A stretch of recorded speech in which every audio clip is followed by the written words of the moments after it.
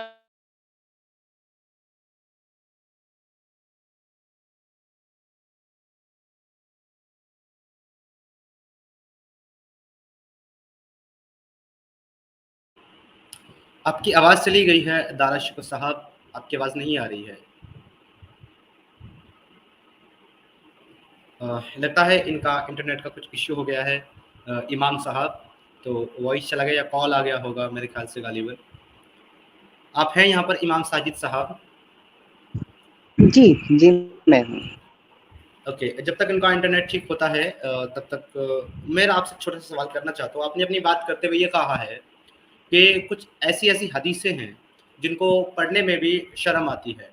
तो मैं आपसे जानना चाहता हूँ इसके बारे में थोड़ा-सा इन डिटेल बताएँ कि ऐसे आखिर ऐसी कौन-सी हदीसें हैं और क्या है उन हदीसों में?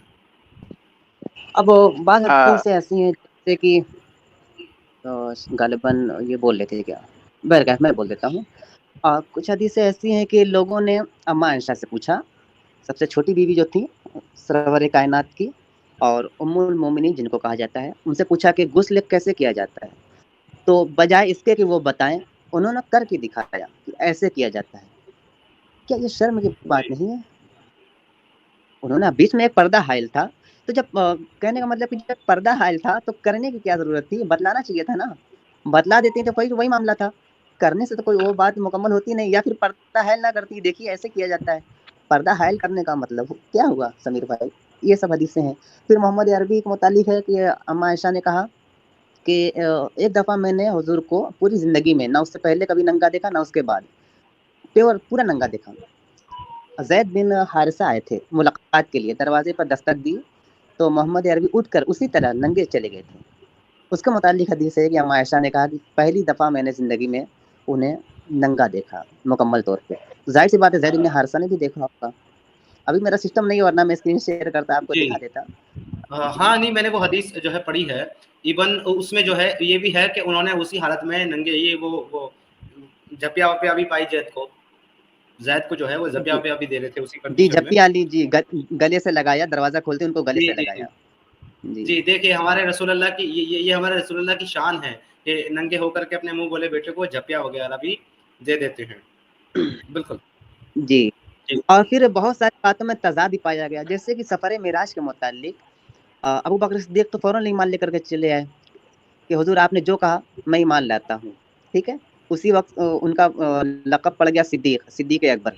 जब नबी आज़म ने कहा, मोहम्मद अरबी ने कहा कि मैं पल भर में सफ़र मेराज पे गया रातों रात उम्मे हानी के घर से, तो फ़ौरन अबू बकर सिद्दीक़ ईमान लेते हैं। लेकिन अम्मा आयशा का कौल है, अब अम्मा मेरे मुँह से निकल गया, आयशा सिद्दीक़ा का कौल है कि हदीस में रिवायतें हैं कि वो कहती हैं कि नबी तो पल भर मुझसे जुदा ही नहीं हुए। वो नहीं गए सफ़र मेराज पे। वो इनकार करती हैं मेराज का। जगह-जगह जी। तज़ाद मिलता है। कुरान से हदीस में, कभी हदीस से कुरान में। जी, इन्हीं सब बातों को देखते-देखते ये फिर बड़ी मन अच्छी भी हदीस आपने बताई है कि मेराज का इनकार करती है। इसका रेफ़रेंस जो है ना इमाम साहब आपका सिस्टम हो जाए ठीक, तो इसका रेफ़रेंस मुझे ज़रूर दीजिएगा। जी, जी, ज़रूर दूँगा मैं। जी। अच्छा दारा शिको साहब आपको आवाज़ आ रही है जी, अभी? जी, जी, आ रही है। मैं थोड़ा इंटरनेट कट हो गया था, मैं सही किया अभी, मैं थोड़ा जगह जी। बदलाया। जी, अब जी। मैं असल में कहाँ तक सुनाया था मुझे समझ में नहीं आया कि कहाँ तक सुने आई आपको आवाज़, मैं क्या बता रहा था, कहाँ तक आप सुन सके आप मैं जी, जी, आप बता रहे थे कि आप जो है ना वो आपने जो है जब देखा उसके अंदर तर्जुमा आपने ट्रांसलेशन पढ़ी, हाँ, हाँ, हाँ। आपको जो जी, है जी। मा मलकत अयमानुकुम के हाँ। मुतालिक आपको पता चला, फिर आपने हदीस जो है देखी और जी, कुरान देखा। जी, जी। जी, जी। जब मैं हैरत रह गया समीर जी कि अरे!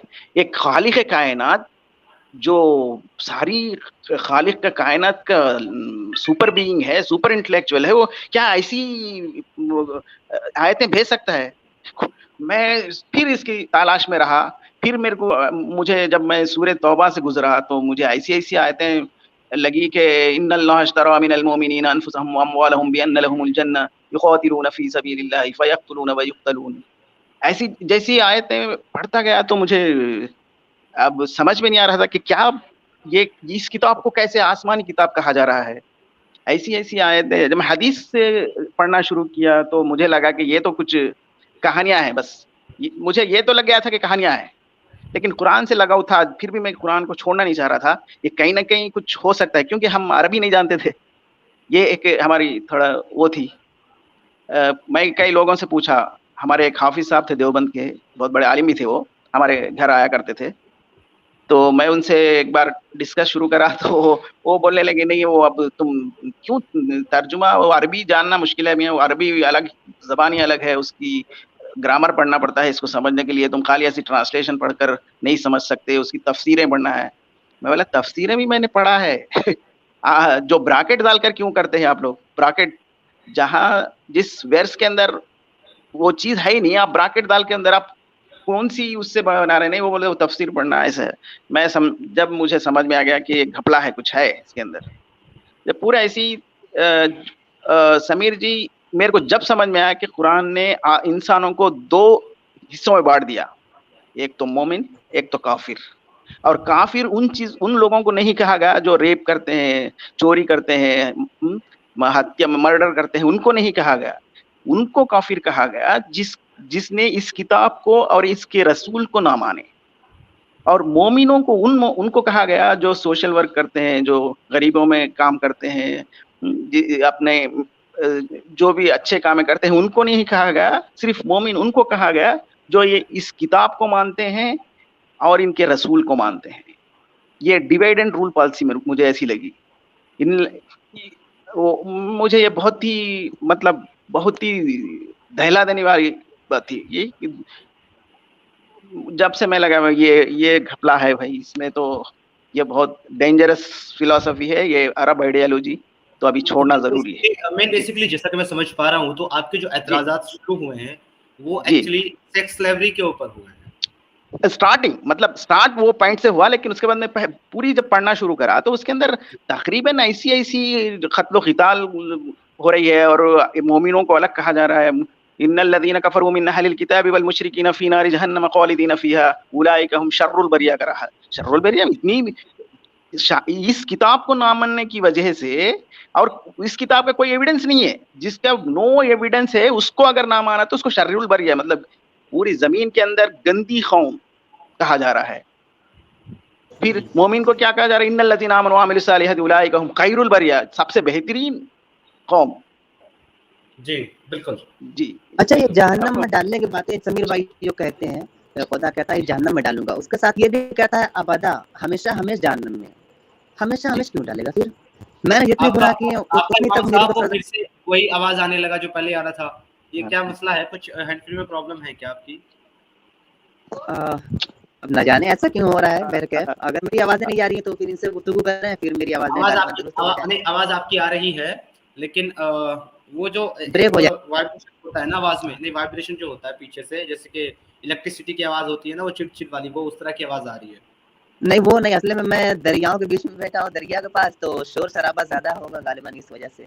नहीं साजिद साहब, आप जो पहले जो गड़बड़ आ रही थी आप बीच में सही कर दिए थे, वो बीच में सही हो गई थी, लेकिन फिर वो अच्छा, तो आप जो गुफ्तगू करें, शायद कुछ देर में मेरी आवाजें दुरुस्त हो जाए तो जी ठीक है, वो आप ठीक कर लें। ओके, तो देखिए दोस्तों, सबसे पहले तो मैं आप सभी लोगों से रिक्वेस्ट करूंगा कि आप लोग वीडियो को लाइक जरूर करें, शेयर करें। ये दुनिया की एक ऐसी सच्चाई है जिसको अक्सर हमारे मोमिनीन भाई जो है वो दबाने और छिपाने की कोशिश करते हैं, और अब तो जो है इस बात को भी दबाने और छिपाने की कोशिश कर रहे हैं, और पूरी कोशिश कर रहे हैं, पूरा जोर लगा करके नाकाम कोशिश कर रहे हैं ये बताने की कि इस्लाम एक सच्चा मजहब है और इस्लाम को कोई नहीं छोड़ रहा है। जबकि हम देख रहे हैं कि जो नौजवान तबका है और जो बुजुर्ग तबका है, जो हर एक तबके से आने वाले लोग, यहाँ तक कि मर्द, औरत और बच्चे, सभी लोग जो है वो इस्लाम की इस जाहिलियत को छोड़ करके वो इंसानियत की तरफ लौट रहे हैं। कुछ लोग जो है कुछ अलग अकीदों को अख्तियार कर रहे हैं और अपनी ज़िंदगी को चैन और सुकून के साथ गुजार रहे हैं, जबकि इनके मौलवी मुल्ला ये जो है शैतानों की तरह बैठ करके चिल्ला रहे हैं कि इस्लाम एक सच्चा मजहब है, इस्लाम सबसे फास्टेस्ट ग्रोइंग रिलीजन है, ये है वो है, कुरान में बिग बैंग है, कुरान में फलाना है, कुरान में ढिमकाना है, कुरान में ये साइंस है, कुरान में वो साइंस है। ये बैठ करके ज़मीन जो है वो साकिन है, वो घूमती नहीं है, वो मूव नहीं करती है, ज़मीन स्टैटिक है, ज़मीन जो है वो फ्लैट है। आज भी मतलब 2022 के इस ज़माने के अंदर भी जब हमारे पास इतने वाज़े तौर पर सारे एविडेंस हैं कि ज़मीन गोल भी है और ज़मीन जो है वो रोटेट भी होती है, रोटेशन भी करती है, ये आज भी जहालत के साथ बैठ करके वीडियोस के अंदर टीवी चैनल के ऊपर ये बताते हैं कि ज़मीन जो है वो साकिन है, ज़मीन फ्लैट है, वो रोटेट नहीं करती, क्योंकि कुरान में अल्लाह ने कहा है और मोहम्मद ने हदीस के अंदर कहा है। तो हमारे लिए साइंस मोतबर नहीं, बल्कि हमारे लिए कुरान और ऑथेंटिक अहादीस मोतबर है, हम उन्हीं को मानेंगे। अभी रिसेंटली एक बहुत ही प्यारा वीडियो जो है मेरे पास आया था, तो वो मैं आपके साथ थोड़ा सा शेयर करना चाहता हूँ कि मुझे वो किसी ने वो वीडियो भेजा और मैंने वो वीडियो जी देखा तो मेरे जो है एक्चुअली होश फाख्ता हो गए। वो ऐसा क्यों है वो आप खुद देख लीजिएगा। Let me open that video, मैं आपके साथ शेयर करता हूँ।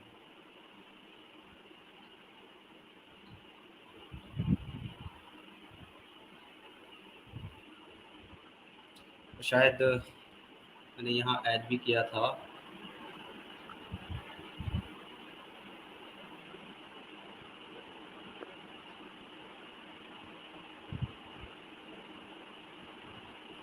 इमाम साहब आपकी आवाज़ ठीक हुई? आप चेक कीजिए ज़रा।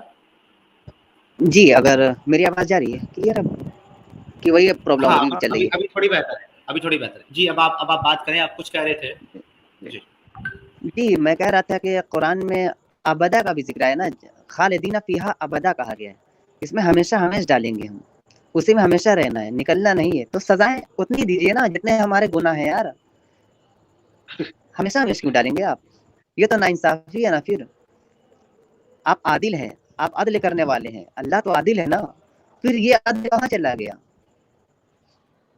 ये अदल नहीं है, हमेशा हमेशा क्यों डालेंगे आप? जी जी, आप सही कह रहे हैं। चलें वो वीडियो जो है मैं निकाल करके फिर दिखाऊँगा। जी मेरा अब आप दोनों से ही मेरा एक छोटा-सा सवाल ये है कि इस्लाम के मुताल्लिक यानी कि मैं 3 चीज़ें रखता हूँ यहाँ पर। एक दीन इस्लाम, एक कुरान और एक मोहम्मद। इनके बारे में आप लोगों का क्या गुमान है? आप क्या समझते हैं? सबसे पहले साजिद साहब आप ही बता दें कि कुरान के मुताल्लिक और मोहम्मद रसूलुल्लाह के मुताल्लिक और जो दीन इस्लाम है यानी अल्लाह जो है, उसके मुताल्लिक आपका क्या गुमान है इस वक़्त? जी, कुरान मुतालिक तो मुझे बिल्कुल 110% मुझे एतमाद है, भरोसा है कि वो एक किसी शख्स की लिखी गई किताब है और उसमें जो दिए गए हैं, बहुत सारी बातें बाइबल से ली गई या दीगर किताबों से ली गई हैं। और बात ये भी है, मोहम्मद अरबी ने कहा कि किसी शख्स के झूठा होने के लिए यही काफ़ी है कि वो बात-बात पे कसम खाए। है ना समीर भाई? वल जी, अस्र बिल्कुल। वलयालिन अश्र, एक-एक जगह कसम खा रहा है। ला उक़सिमु बिहाज़िल बलद व अंता हिल्लुम बिहाज़िल बलद। मैं शहर मक्का की कसम खा रहा हूँ, ऐ महबूब, क्योंकि उसमें आप रहते हैं। बार-बार कसम खा रहा है। कसम खाने की क्यों ज़रूरत पड़ रही है यार? जी, अल्लाह बार-बार कसम खाता है, बिल्कुल जायज़ कह रहे हैं आप और कितना बार-बार जो ज़्यादा है वो तज़ाद है। एहसान भी मेरी आवाज़ जताता है। क्लियर जा रही है? आपकी जी, थोड़ा सा बेहतर है, ब्रेक हो समझ आ रही है। रही है मेरे को।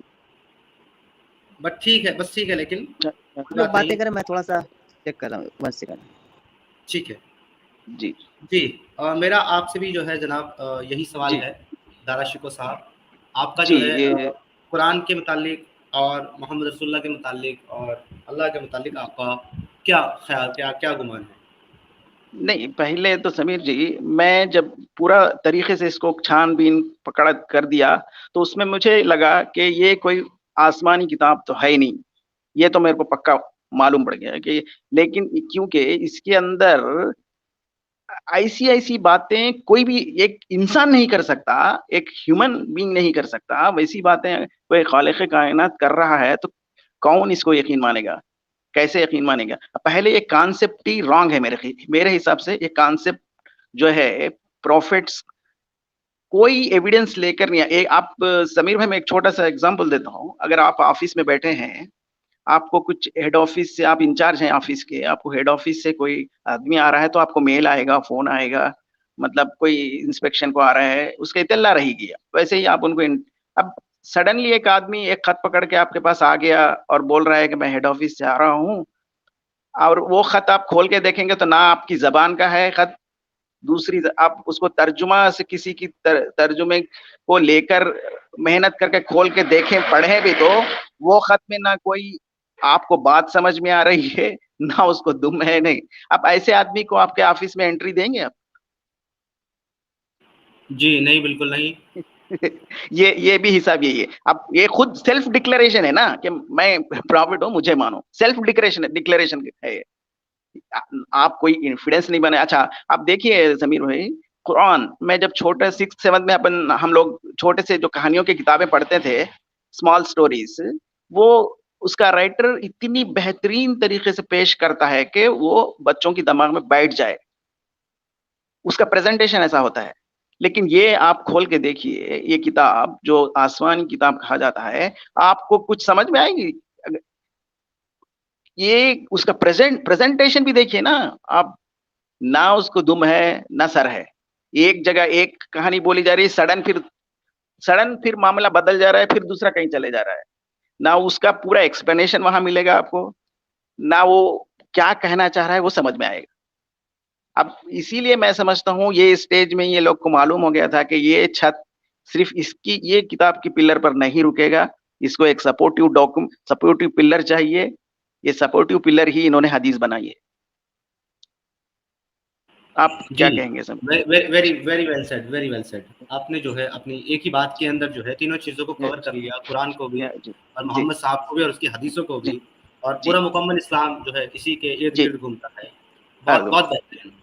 जी, हमारे उलमा जो हैं, वो डायरेक्ट तो यही कहते हैं ना कि इस्लाम को समझने के लिए आपको जी, किसी आलिम दीन का सहारा लेना पड़ेगा। आप खुद से कभी इस्लाम नहीं समझ सकते, आप खुद से कभी कुरान नहीं समझ सकते, वरना आप गुमराह हो जाएँगे। क्योंकि कुरान इस तरीके से लिखा गया है कि बिल्कुल आप गुमराह क्या है, जो हकीकत है वो आपके ऊपर आया हो जाएगी, गुमराह नहीं होंगे। दे आप इंसान बन सा- जाएंगे कुरान खुद से पढ़ने साजिद से। साजिद भाई, कहीं कुरान में तो ऐसा लिखा ही नहीं है ना कि आप हमने शॉर्ट फॉर्म में भेजा है, आप इसी को आलिम दिन के पास ही समझ सकते हैं, ऐसा तो कहीं कहा ही नहीं गया। जी, कोई रब्त नहीं ना है, एक आयत का दूसरी आयत से कोई रब्त नहीं है, कोई मेल नहीं है यार। वो चल रही है शहद की बात, फौरन बन इसराइल की बात आ जाएगी, बन इसराइल की बात खत्म भी नहीं हुई, हाँ, फौरन दज्जाल की जी, बात आ गई, दज्जाल की आ बात जाएगी मुकम्मल ही नहीं हुई तो फौरन वो चींटी की बात आ गई। जी। वही इसीलिए तो मैं कह रहा हूँ, अर्ली टाइम में ही ये समझ में आ गई थी ये लोग को कि ये छत गिरने वाला है, ये पिलर पे नहीं टिकेगा, इसके लिए और एक मजबूत पिलर बनाना चाहिए। वो पिलर ही उन्होंने हदीस का पिलर बनाया। जी कुछ सुपर चैट आए जी, हैं, मैं कुरान में देखिए जी, है ना, जी, आप ले लीजिए। वत्तूर व किताबिन मंदिर पर हैं। मस्तूर जी, फी जी, रक्किम मंशूर। तूर की बात आ रही है, उसके बाद किताब, जी, तूर की कसम खा रहा है कुरान, जी, एक पहाड़ की कसम खा रहा है, फौरन किताब की बात आ गई, वह किताबी मस्तूर। उसके आगे आ रहा है फी रक्किम मंशूर, उसके आगे फिर आगे जा रहा है वल बैतिल मामूर, जो सातवें आसमान के ऊपर है, बैते मामूर, उसकी जिक्र आ गया। वह सक़फिल मरफू, एक ऊंची छत की बात आने लगी। वल बहरिल जी। मस्जूर, समंदरों की बात आने लगी। क्या है यार, कैसे समझेंगे हम, क्या कहना चाह रहा है कुरान आखिर। मतलब वो समीर, एक मिर्जा, वो इंजीनियर मिर्जा बैग जो है ना, वो हाँ बड़ा हाँ मशहूर हाँ, डायलॉग बोलता है, मुझे तो इन बातों पर ना वही याद आता है। वो कहता है बड़े बड़े जोश में आके, कहानी ते कहानी, कहानी ते कहानी, कहानी ते कहानी, हाँ, कहानी ते कहानी। कहानी ते कहानी। तो कहानी पे कहानी जो है वो सुनाया जा रहा है कुरान। और लोग जो है, जो मक्का के जो लोग थे, वो बेचारे असल में उनको इतना इल्म था नहीं। और 14 साल पहले किसको इतना साइंस का और इन चीज़ों का इल्म था? किसको पता था जमीन गोल है, वो घूमती है, वो सूरज के गिर्द चक्कर लगाती है, क्या मसला है? तो जो मोहम्मद ने बताया, लोगों ने सच मान लिया और उसको रसूल माना। और जिन्होंने नहीं माना, उसको उसने जो है काफिर भी कहा, उनको मरवाया भी, उनके साथ उसने जो है लड़ाइयाँ भी लड़ी, और आगे फिर तमाम मुसलमानों को यही देख करके गया। श्री राम प्रसन्ना अरिकपल्ली जी ने 100 रुपीज का कॉन्ट्रीब्यूशन करते हुए लिखा है, after Qayamat how will Allah rise billions of Hindus who burn their bodies after death and Zoroastrian who feed their bodies to birds from grave? ये बड़ा अच्छा सवाल है इनका कि अल्लाह जो है कयामत के दिन वाला उन हिंदुओं को किस तरीके से जो है जिंदा करेगा, जो अपने शरीर को जो है जला देते हैं, और जोरास्ट्रियन लोग जो है वो मरने के बाद अपने शरीर को जो है वो जानवरों और पक्षियों को खिला देते हैं।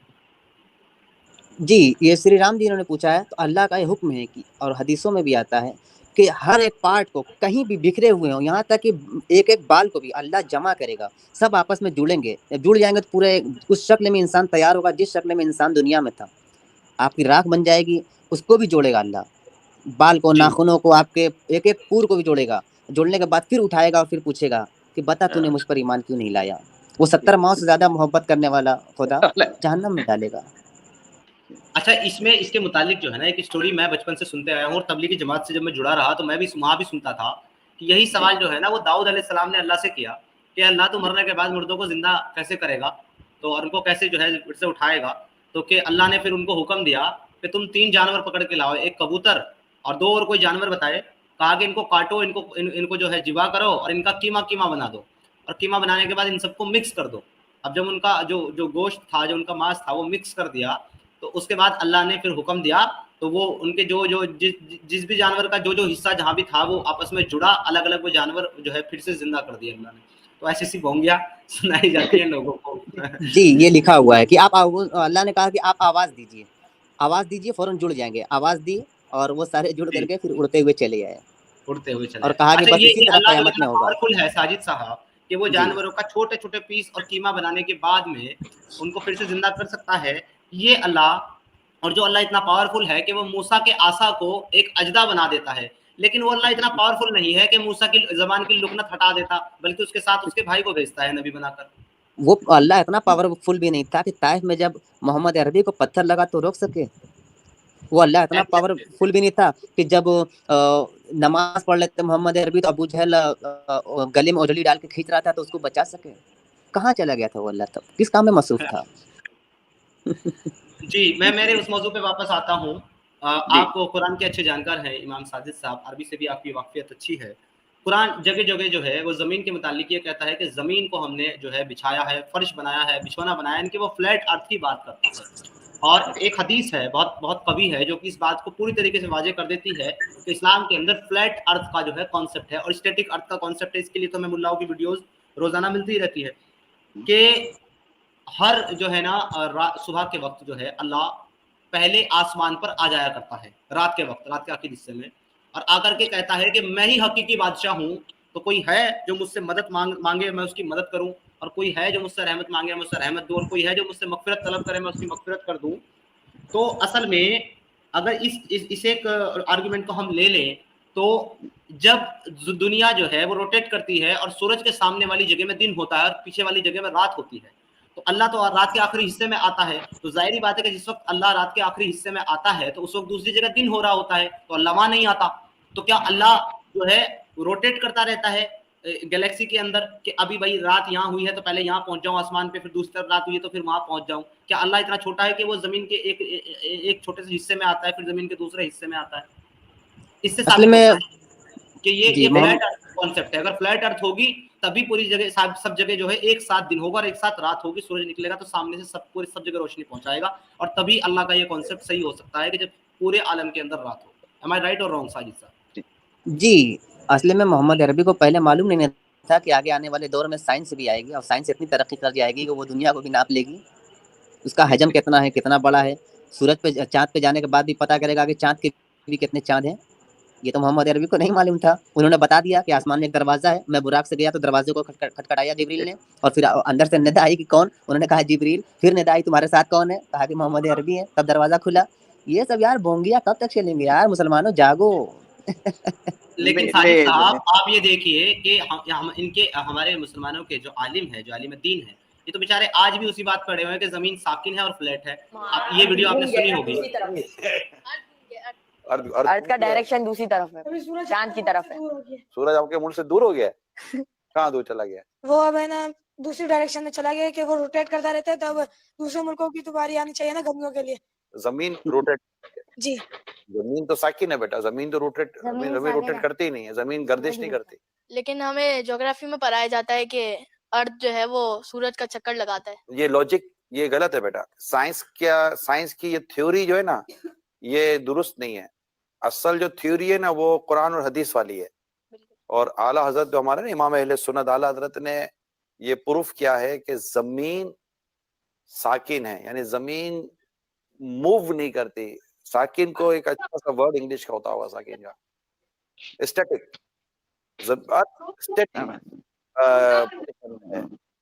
ये मूव नहीं करती, और साइंस कहती है कि जमीन मूव करती है। आला हजरत हमारे इमाम अहले सुन्नत ने कुरान से साबित किया है कि जमीन मूव नहीं करती। तो हमने बात कौन सी मानी है? इस्लाम की, दीन की। आला हजरत ने इस्लाम और दीन की बात ही की है। ठीक है बेटा, और कोई क्वेश्चन है जरा? तो फिर हमारा सुबह का जी, तो ये को सिखा दिया है दीन की बात माननी है, साइंस की जो थ्योरी है वो गलत है।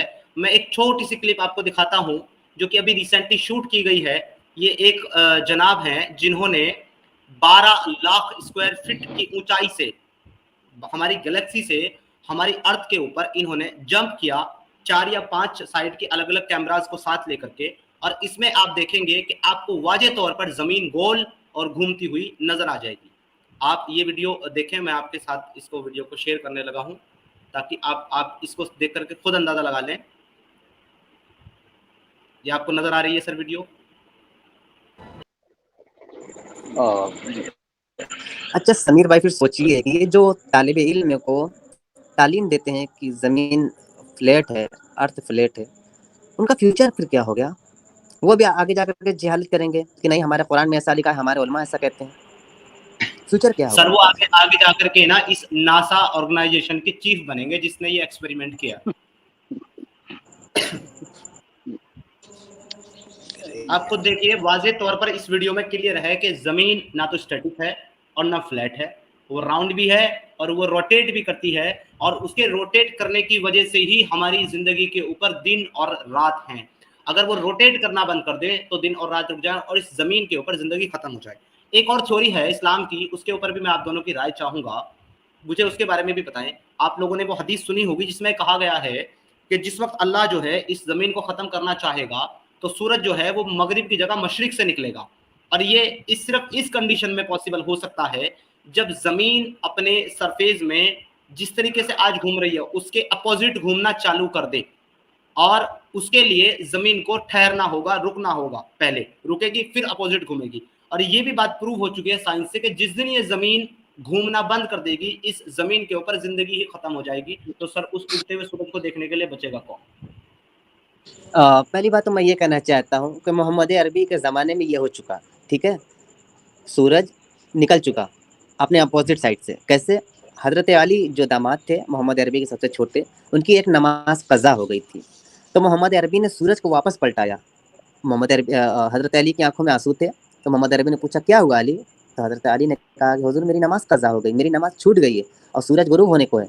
मोहम्मद अरबी ने कहा अच्छा ऐसी बात है, मैं अभी सूरज वापस करता हूँ। इस तरीके से हाथ का इशारा किया और सूरज वापस आ गया। कहिए सुभान अल्लाह। सुभान अल्लाह, सुभान अल्लाह, सुभान अल्लाह। जी, एक तो ये सूरज वापस आया और दूसरी दफा ये कहा जाता है कि जब कुर्ब क़यामत होगा, दज्जाल वगैरह का ज़हूर होगा, जब सूरज वापस आएगा तो वहाँ से तौबा का दरवाज़ा बंद हो जाएगा। वहाँ से कोई भी अगर तौबा करना चाहे कि अल्लाह मैं तुझ पर ईमान लाता हूँ, मुझसे गलतियाँ हो गई, तो तौबा का दरवाज़ा बंद हो जाएगा। यार क्या बोंगियाँ हैं यार। अब देख लें सर, इसी नहीं, तरीके के बोंगियों का जी। नाम इस्लाम है। जी दारा शिको साहब, आप क्या कहना चाहेंगे? समीर भाई, आप इसके अंदर साइंस और लॉजिक ढूंढ रहे हैं। आप साइंस और लॉजिक ढूंढेंगे तो आप मक्खी के पर के उतने भी नहीं मिलेगी इसके अंदर। लेकिन सर आपको पता नहीं है, लेकिन कुरान जी। के अंदर जो है बिग बैंग है सर, और उसके बारे में अल्लाह हाँ, ताला हाँ। कहता है कि क्या जी। काफिरों ने नहीं देखा कि जमीन और आसमान आपस में बरहम मिले हुए थे, फिर हमने उनको जुदा-जुदा कर दिया। अवलम यरल्लज़ीना अन्ना समावाति वल अर्ज़ बोल रहे हैं ना। मैं पूछना आज चाहता आप हूँ तमाम आलिमों से और तमाम मुसलमानों से कि जिस वक्त बिग बैंग हो रहा था उस वक्त ना तो जमीन थी, ना सूरज था, ना चांद था, तो भैया वो कौन से वाले काफिर थे जो खड़े होकर बिग बैंग देख रहे थे? नहीं समीर भाई, एक देखिए जो कहा जा रहा है जमीन और आसमान एक थी, हमने इनको तोड़ा, क्या काफिरों ने नहीं देखा? ये एक तरह का उनकी दिमाग पर डालकर बोल रहा है कि क्या तुमने नहीं देखा? डराना है एक चीज, तो अब डर के बोलेगा जी। हाँ हमने देख लिया। एक तरह का साइकोलॉजिकल अफेक्ट डालना चाह रहा है। जो चीज फिजिकली देखा ही नहीं कोई, उसको बोल रहा है कि क्या तुमने नहीं देखा? अब ऐसी बात है कि अब कल बोलेगा कौवा परों से उड़ रहा है, क्या तुमने नहीं देखा? बिल्ली पाँवों से अरे चल कुरान रही में है, एक क्या जगह तुमने नहीं नहीं है। देखा? हाँ, जी, जी कुरान क्या में एक तुमने जगह नहीं नहीं है, सूरह देखा? फील देखिएगा। जी सूरह फील जी, देखिएगा, तो उसमें है अलम तरा जी। कैफ फअल रब्बुका बिअस्हाबिल फील। क्या आपने जी। नहीं देखा कि तुम्हारे रब ने हाथी वालों के साथ क्या सलूक किया? ये एक साइकोलॉजिकल ब्रेन वॉशिंग करना चाह रहा है। मतलब अब जो चीज देखा ही नहीं वो समझेगा। आप डर के अगर ऐसा पूछ रहे हैं तो शायद हो सकता है हम देखा है। हाँ, अरे भाई कोई देखा ही नहीं, उससे कहलवा रहे हो तुम। जमीन सर और ये जो ऐसा आसमान सूरह नहीं की। फील का है, वाकया है। है कि दो लोगों जी, का एक ग्रुप जो है, अक्सर हमने वीडियोस देखी हैं इस तरह की, दो जी, लोगों का ग्रुप जो है किसी एक दुकान पर या किसी एक रेस्टोरेंट पर जाता है, उसमें से एक आदमी जो है खाना खाने के बाद उससे कहता है, वो दोनों खाना खाने के बाद पहुंचते हैं काउंटर पर, एक कहता है कि भाई मैंने आपको अभी 100 रुपए का नोट दिया, मेरा 50 रुपए बिल है, 50 मुझे वापस दे दें। वो कहता है नहीं भाई आपने तो मुझे 100 रुपए दिए ही नहीं है। तो उनकी दोनों की बहस होने लगती है। तो जो दूसरा खड़ा होता है बाजू में उसके, वो जी। कहता है भाई साहब ऐसा है, ठीक है आप लोग बहस कर रहे हो, मेरे 500 मत भूल जाना, मैंने आपको दिया 500। तो वो कहता है नहीं बस आपके 500 मुझे याद है, क्योंकि अगर वो उसको भी कह दे कि नहीं आपके याद नहीं है तो भाई सोचेगा कि लोग समझेंगे कि ये तो फिर सबको बेवकूफ बना रहा है। वो कहता है नहीं जी, आपके 500 मुझे याद है पर इसके 100 याद नहीं है।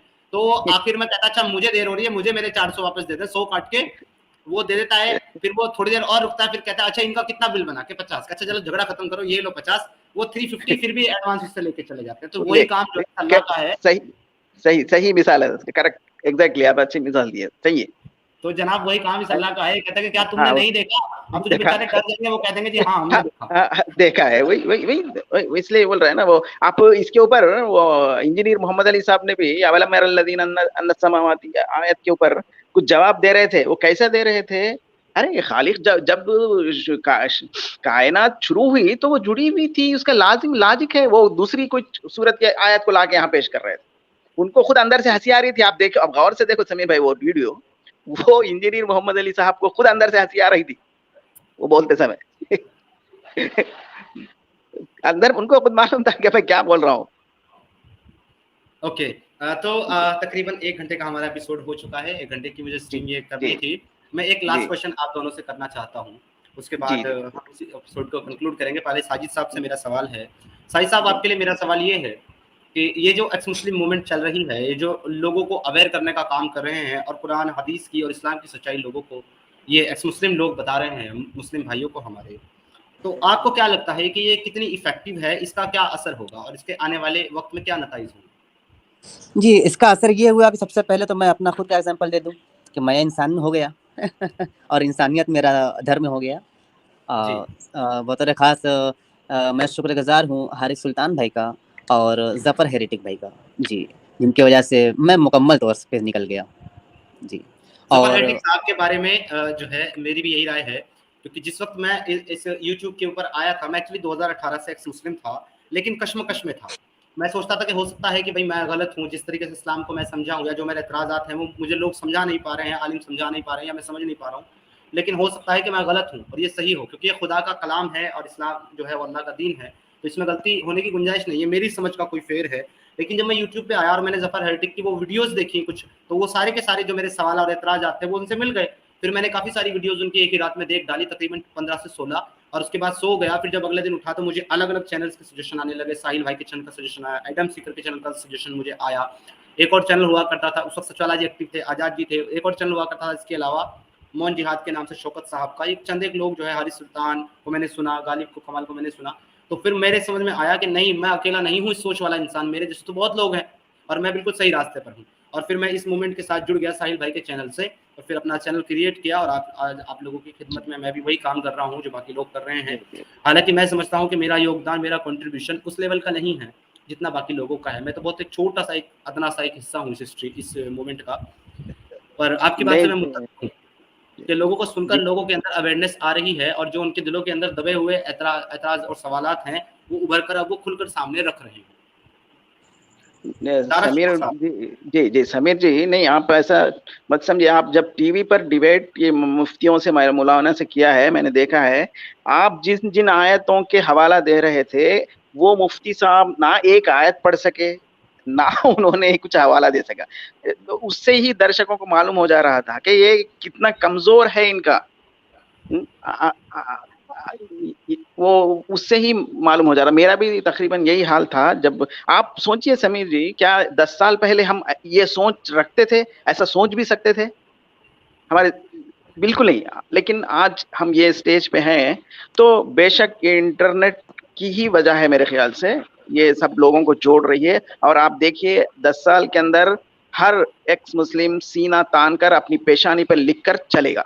ये मेरा वो है जी।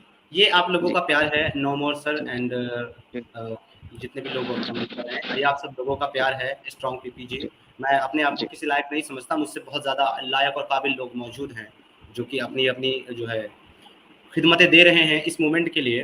तो मेरा सवाल वो था, वो उस पर आप भी थोड़ा सा रोशनी डालें दारासी को साहब, कि आप इस मूवमेंट को कितना कारगर समझते हैं इस मुहिम के अंदर, लोगों को हकीकत से रूबरू कराने।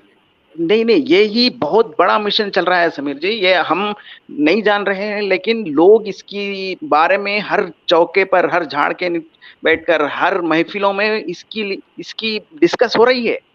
हम इसमें बिजी है, लेकिन लोग इसके लिए बात कर रहे हैं, सोचना शुरू किया है, अकल से सोचना शुरू किया है। और खासकर यूथ ने तो बहुत इसके लिए सोच रहे हैं, और इसीलिए तो आप देख रहे हैं ना, रोजाना एक एक मुर्तद निकलते आ रहा है।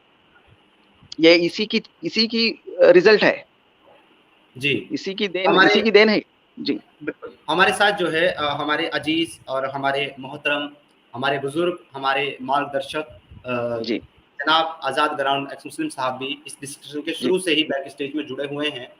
उन्होंने कहा था कि वो डिस्कशन में ऊपर नहीं आएंगे, लेकिन वो जुड़े रहेंगे, वो जुड़े रहते हैं अक्सर इस टीम में।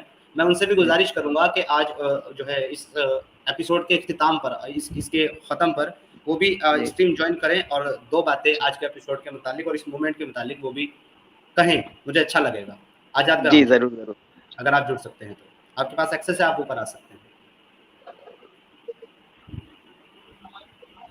वेलकम जी, जय हिंद जी। आदाब आजाद जी। आजाद जी, आपको साजिद का सलाम। जी सलाम। साजिद साहब, आपकी आवाज ठीक हो गई, गायत्री मंत्र तो बनता है भाई। पहले तो अरे ये मेरे रहनुमा समीर साहब बैठे हैं और बहुत प्यारा गाते हैं।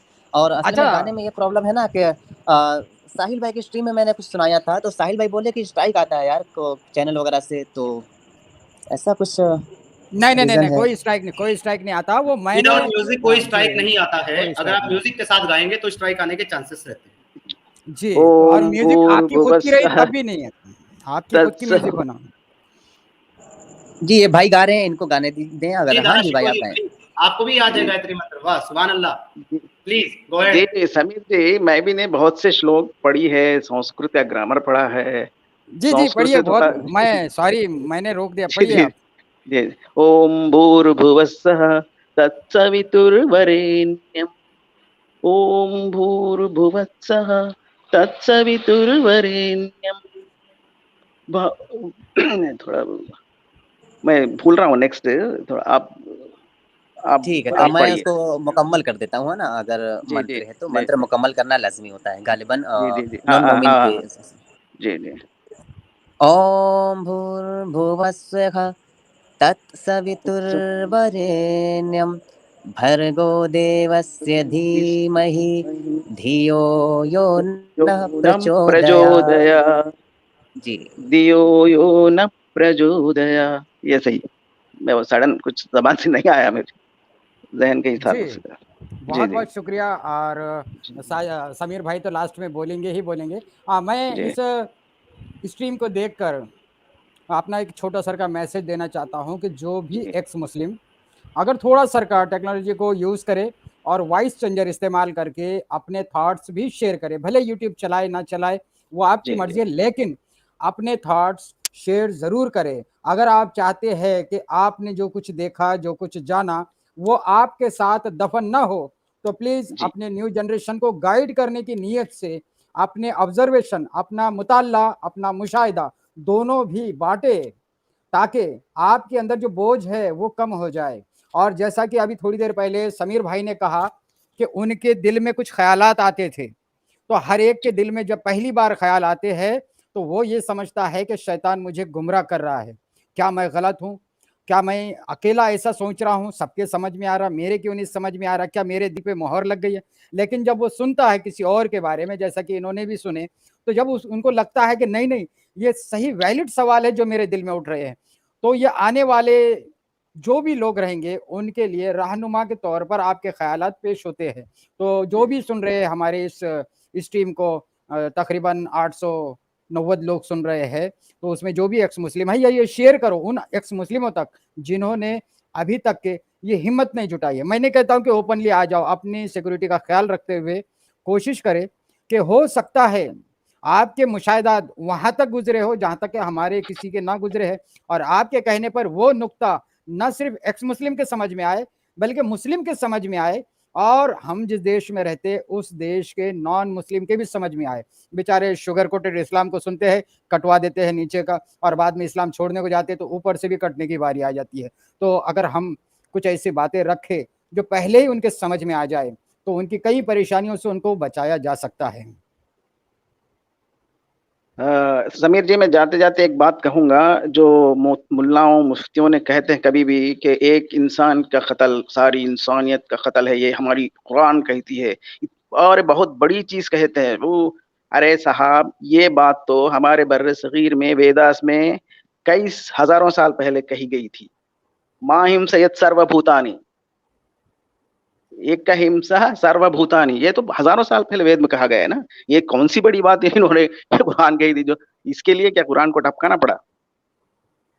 ये आजकल का तो 6th क्लास पढ़ने वाला बच्चा भी बोलेगा ये बात। फिर उसमें ऐसा कहा भी नहीं गया है ना, इमाम साहब हमारे साथ मौजूद है, मैंने भी उसका पूरा एनालिसिस किया है। उस आयत जी के अंदर जी इंसानियत की बात ही नहीं है, बल्कि एक मुसलमान के कत्ल को इंसानियत का कत्ल बताया जा रहा है। वहां पर हाँ हाँ, नहीं नहीं, ये इसका एग्जाम्पल हर बार देते रहते ना ये लोग। जी नहीं तो वो काफिरों पर मुशरिकों पर वो आयत चश्मा नहीं कर सकते ना, हम उसको अलाउ नहीं कर सकते। वो एक मुसलमान का कत्ल सारी इंसानियत का कत्ल है, क्योंकि जो मुशरिक हैं, जो मुल्हिद हैं, उनको कत्ल की इजाजत तो कुरान देता है, फिर कुरान मना क्यों करेगा? और वैसे भी इस्लाम और कुरान जो है वो गैर मुस्लिमों को इंसान तो मानता ही नहीं, वो तो उनको नजस, कुत्ता, बंदर मानता है। जी जी जी सही। तो ये उनके लिए हजारों, ये तो हजारों साल पहले वेद में कहा ही गया, माहिम सैयद सर्वभूतानी करके। गायत्री मंत्र हमारे साजिद साहब ने सुना ही दिया, आपने भी बात रखी, जी ने भी रखी। मैं एक श्लोक है श्रीमद् भागवत गीता का जो मुझे पर्सनली बहुत पसंद है, मैं उसके साथ जी, मेरी जी। बात खत्म करता हूँ। मुझे याद नहीं है, इसलिए मैं देख करके पढ़ने की कोशिश करूंगा, अच्छा, बट मुझे अच्छा, पर्सनली अच्छा। बहुत पसंद है। ये है, यदा यदा हि धर्मस्य ग्लानिं भवति भरत, अभ्युत्थानं ज्ञानी धर्मस्य तदात्मनं सृजाम्यहम्। यानी कि जब भी धर्म की हानि होती है, धर्म में गिरावट होती है और दुनिया के अंदर पाप बढ़ता है, तो ए अर्जुन, उस समय मैं स्वयं प्रकृति जो है पृथ्वी पर प्रकट होता हूँ। आगे कहते जी। हैं, परित्राणाय साधूनाम विनाशाय च दुष्कृताम धर्म संस्थापनार्थाय संभावामि युगे युगे। यानी कि संभवामि युगे। अर्थात धर्म की रक्षा के लिए, दुष्टों का सफाया करने के लिए और इस धरती पर दिखने वाले धर्म के सिद्धांतों को फिर से स्थापित करने के लिए युगो युगो युगो तक। तो जब भी धर्म बढ़ेगा, जब भी पाप बढ़ेगा और पाप का जो घड़ा जब भरेगा, तो उसको खत्म करने के लिए कुछ लोगों को रास्ता दिखाने वाले लोगों को आएंगे। वो एक सुप्रीम बीइंग, वो एक क्रिएटर, वो एक पावर भेजेगा, खड़ा करेगा, जो कि धर्म के लिए लड़ेंगे, जो कि इंसानियत के लड़ेंगे, जो सच्चाई के लिए लड़ेंगे। मैं समझता हूँ कि इस्लाम के वो धर्म योद्धा ये एक्स मुस्लिम हैं। तो आप सभी लोगों को जी। मेरी तरफ से नमन और बहुत बहुत जी। मुबारकबाद आप लोगों को कि आप एक झूठ और आप एक कट्टरतावादी एक आइडियोलॉजी से निकल करके आप सामने आए हैं, ह्यूमैनिटी को सामने रख करके आप लोग अपना वक्त, आप लोग अपनी एनर्जी लगा रहे हैं। साथ ही आप लोग अपनी जो जाने हैं वो हाथों पर रख करके चल रहे हैं, उसकी कुर्बानी आप लोगों ने दी है। मेरा आपको 100 बार सलाम, नमन, प्रणाम। और आप ही इस देश के आने वाले कल के रचयिता होंगे। आप ही लिखेंगे वो इबारतें जिसमें हमारे देश के अंदर फिर से अमन होगा, एकता होगी, अखंडता होगी, प्यार होगा। इसी दुआ और इसी तमन्नाओं के साथ और इसी विश के साथ मैं आपका अपना दोस्त, आपका अपना छोटा भाई एक्स मुस्लिम समीर आज आपसे इजाज़त लेता हूँ इस प्रोग्राम के इख्तिताम की तरफ जाते हुए। बहुत बहुत शुक्रिया इमाम साजिद साहब आपका और दारा शिको साहब आपका भी, और special thanks to you our beloved and dear Azad ground ex Muslim sir and जी साजिद साहब 2 मिनट के लिए बैक स्ट्रीम में रुकिए, चैनल ये स्ट्रीम बंद होने के बाद सिर्फ 2 मिनट के लिए। जी जी जी आपका हुक्म सर, आंखों पर। और अगर मेरा ये दारा शिको भाई का कोई चैनल है तो उसको भी आप लिंक मैं देता उसको लिंक हूँ डाल दें साजिद भाई थोड़े ताकि दिन लोग में। उनसे भी जुड़ मैं भी शुरू नहीं किया, करूंगा 2-3 दिन के अंदर। मैं भेजूंगा, समीर भाई को भी भेजूंगा मैं व्हाट्सएप में। गुजारिश करूंगा कि आप जरूर जी। शुरू कीजिए। फिर इस वीडियो के जी। जो है डिस्क्रिप्शन में भी जी। मैं आप दोनों के लिंक जो है वो पिन कर दूंगा, जी। और साथ जी, ही जी, मैं आप लोगों के दोनों के चैनल के जो लिंक है वो अपने चैनल की कम्युनिटी पोस्ट में भी डाल दूंगा। तो जी, जी, आप लोग जो है लाजमन शुक्रिया, जाकर के जो है अपने शुक्रिया, चैनल कीजिए। शुक्रिया आपका बहुत-बहुत। आपने हमारा समय दिया आपकी जगह पर, बहुत-बहुत शुक्रिया आपका। और ये सुनने आप ही का वालों को चैनल सबको है, आप ही लोगों की खातिर जी, है, और मैं जी, जी, हर एक एक्स मुस्लिम के साथ दिलो जान से खड़ा हुआ हूँ, चाहे वो जी, मेरे बस का जो बहुत होगा, मैं हर एक एक्स मुस्लिम के लिए और हर एक नीडी बहुत पर्सन के लिए, चाहे वो नॉन मुस्लिम ही क्यों ना हो, जी, मैं जी, उसके लिए हर वक्त खड़ा हुआ हूँ। जी, बहुत बहुत जी, शुक्रिया जी, आप सभी लोगों का। जय हिंद, वंदे मातरम, भारत माता की जय। अपना बहुत सारा ख्याल रखिएगा जय दोस्तों। हिंद, इस वीडियो को लाइक शेयर वंदे करना ना मातरम। भूलें, और जाते जाते इस वीडियो के कमेंट सेक्शन में अपनी राय जरूर दे करके जाइएगा। होप सो जल्दी ही आपसे फिर से मुलाकात होगी। कल थर्सडे की रेगुलर स्ट्रीम के अंदर जो हमारा टॉपिक है वो शेड्यूल कर दिया जाएगा। मिराज का हमारा टॉपिक है, मोहम्मद साहब की मेराज का जो सफर है उसके ऊपर हम कल रात 9:30 बजे से ऑनलाइन होंगे, लाइव होंगे। आप सभी लोग उस वीडियो को भी लाइक एंड शेयर कीजिएगा। जाते जाते अपना जो है प्यारा सा सजेशन और कीमती सुझाव हमें कमेंट सेक्शन में जरूर देके जाइएगा। जय हिंद, वंदे मातरम, धन्यवाद। कल सलाम, अगर नमस्ते, मेरा आदाब, सत श्री अकाल, भारत माता की जय। जय श्री कृष्णा, हर हर महादेव।